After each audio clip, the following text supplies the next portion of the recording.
Welcome dear friends.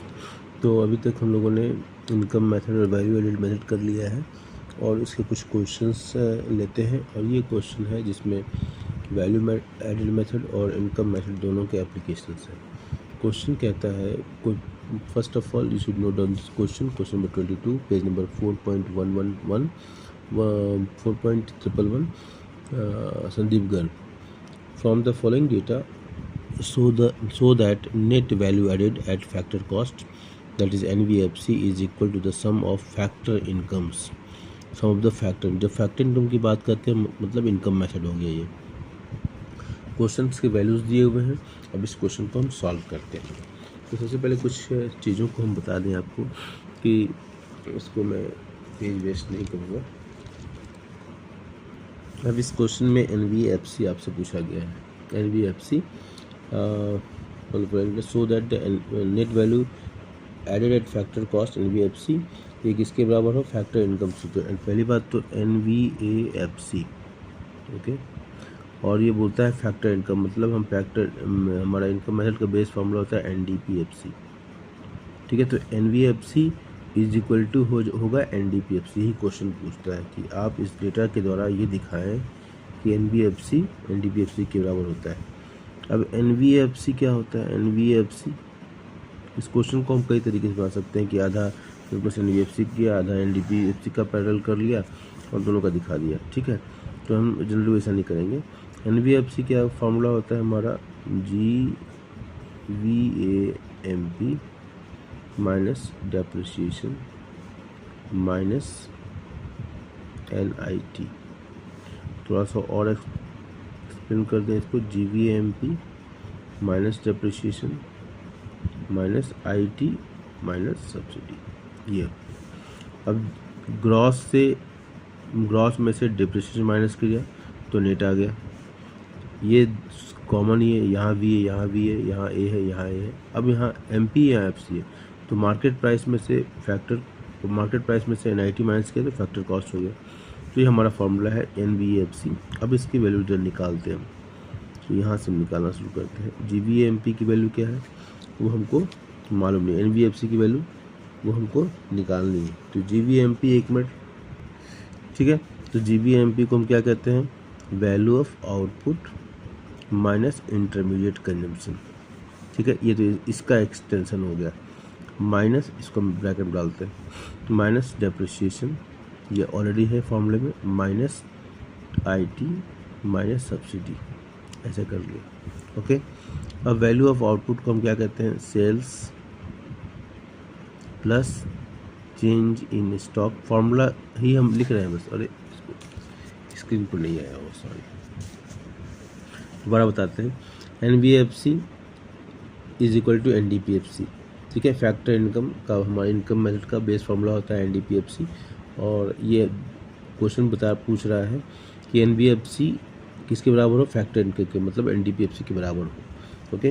तो NVFC का formula होता है GVAMP से डेप्रिसिएशन माइनस किया और उसमें से NIT माइनस किया, ग्रॉस से डेप्रिसिएशन माइनस करेंगे नेट होगा, और मार्केट प्राइस से NIT माइनस करेंगे तो फैक्टर कॉस्ट होगा।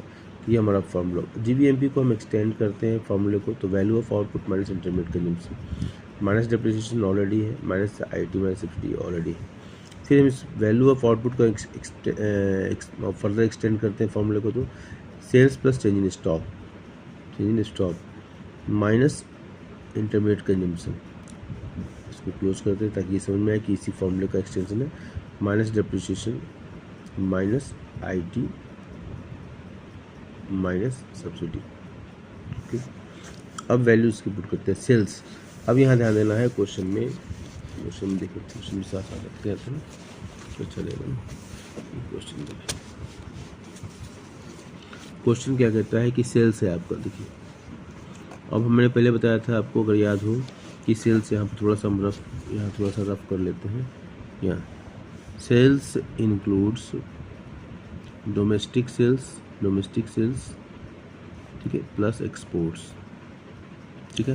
तो यहाँ पर सेल्स में देखिए डोमेस्टिक सेल्स दिया हुआ है 2160, तो हमने यहाँ लिख दिया 2160, ठीक है। और सेल्स दोनों होता है, डोमेस्टिक सेल्स भी है और इसमें एक्सपोर्ट्स भी दिया हुआ है, तो प्लस हमने एक्सपोर्ट्स की वैल्यू लिख दिया। एक्सपोर्ट्स है हमारा 240, तो हमने यहाँ 240 कर दिया। ठीक है, सेल्स हो गए, दोनों मिलके सेल्स हो गए, डोमेस्टिक सेल्स जो कि हमने यहाँ लिखा, डोमेस्टिक सेल्स प्लस एक्सपोर्ट्स। अब आते हैं दूसरा चेंज इन स्टॉक। तो चेंज इन स्टॉक की वैल्यू दिया हुआ है 240, तो हमने 240 प्लस 240 एक बार और लिख दिया, minus intermediate consumption. Intermediate consumption देखिए, इंपोर्ट्स ऑफ रॉ मटेरियल दिया हुआ है यहाँ पर, ठीक है, और परचेज ऑफ रॉ मटेरियल। तो परचेज ऑफ रॉ मटेरियल जो है ये इंडिकेट करता है कि इंपोर्ट ऑफ रॉ मटेरियल दो इंक्लूडेड, ठीक है, और ये वैसे भी बड़ा फिगर है। तो परचेज ऑफ रॉ मटेरियल, तो हमने इंपोर्ट ऑफ रॉ मटेरियल को छोड़ दिया, ठीक है।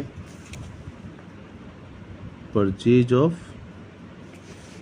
ऑफ रॉ मटेरियल जब दिया हुआ है, परचेज ऑफ रॉ मटेरियल, ये दो इसके पार्ट होते हैं, एक डोमेस्टिक मार्केट से भी हम परचेज करते हैं, एक इंपोर्ट भी करते हैं, ठीक है। क्वेश्चन में दिया हुआ है पर इंपोर्ट दिया हुआ है ना, तो ये इंपोर्ट ऑफ रॉ मटेरियल जो है ये इसी का पार्ट है। तो चूँकि बड़ा फिगर दिया हुआ है इसलिए हम इसको इग्नोर कर दिया, तो हमने लिख दिया माइनस इंटरमीडिएट रॉ मटेरियल जो इंटरमीडिएट कंजम्पशन हो जाएगा, तो purchase of raw material minus 840 कर दिया मैंने, देखिए माइनस 840 कर दिया हमने, ठीक है। अब इसको ब्रैकेट क्लोज कर दिया हमने। माइनस डेप्रिसिएशन, डेप्रिसिएशन यहाँ पर कंजम्पशन फिक्स कैपिटल के रूप में दिया हुआ है, तो minus 90, minus IT indirect tax नहीं दिया हुआ है, तो उसकी जगह हमने 0 लिख दिया। माइनस सब्सिडी, सब्सिडी दिया हुआ है सर,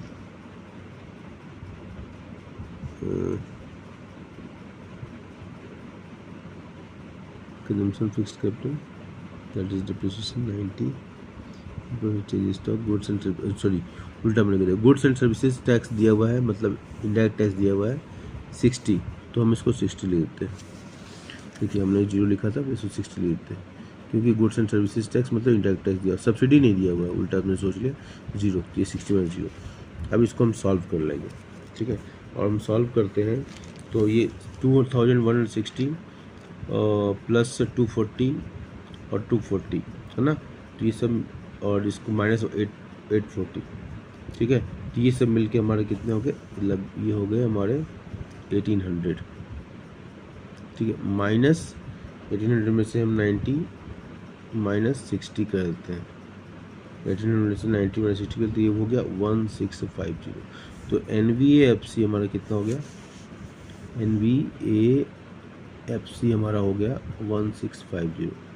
अब हमको ये शो करना है कि NVFC की जो वैल्यू 1650 आई और इनकम मेथड के द्वारा जो हमारा मतलब बेस फार्मूला क्या है इनकम मेथड का, वो है हमारा NDPFC, ये बेस फार्मूला है, और ये बराबर होता है COE plus OS plus MI, ठीक है।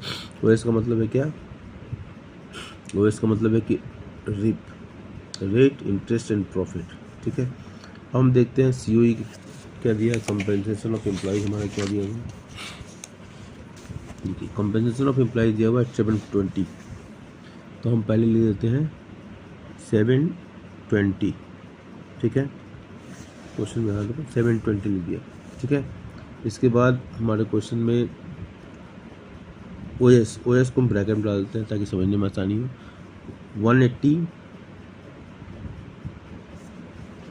देखिए में दिया हुआ है डिस्ट्रीब्यूटेड प्रॉफिट है ना, और रिटेन्ड अर्निंग दोनों प्रॉफिट के हिस्से हैं, ठीक है। डिस्ट्रीब्यूटेड प्रॉफिट को हम डिविडेंड कहते हैं, रिटेन्ड अर्निंग और ये दोनों डिविडेंड, डिस्ट्रीब्यूटेड प्रॉफिट क्या है, डिविडेंड है, ये दोनों उसी के हिस्से हैं, तो वो क्या हो गया 120, ठीक है। डिस्ट्रीब्यूटेड प्रॉफिट क्या हुआ 120 और 180 प्लस 120, इसको हम और इसको बाकी देख लेंगे इसको फिगर, तो हम इसको करते हैं क्या, इसको वैल्यू पुट कर दिया हमने, ये थोड़ा सा हो जाएगा, तो 180 प्लस 120 ये हो गया हमारा डिस्ट्रीब्यूटेड प्रॉफिट था और रिटेन्ड अर्निंग था, तो 120 प्लस 90 ये क्या हमारा रेंट हो गया, और प्लस 540 क्या इंटरेस्ट हो गया, ये 540 मैं इसको ले लेता हूँ I, ये R रेंट एंड रॉयल्टी, ठीक है, और ये दोनों क्या पी, ठीक है, प्लस मिक्स इनकम हमारा 0 दिया हुआ है। अब इसको हम सॉल्व करते हैं तो ये क्या होता है 7 टोटल मिला के ये 1650 आएगा। तो एनडीपीएफसी की वैल्यू होगी 1650 और यही है क्या हमारा एनबीएफसी जो हमने पहले सॉल्व किया था। तो हमने इसी कर दिया कि जो एनबीएफसी आएगा उसी से फैक्टर इनकम के बराबर होगा। तो इस तरीके से ये क्वेश्चन बहुत ही इंपॉर्टेंट क्वेश्चन है, इस तरह के क्वेश्चन आते हैं जिसको हमने पूरा सॉल्व किया। I hope it is very easy for you. Thank you.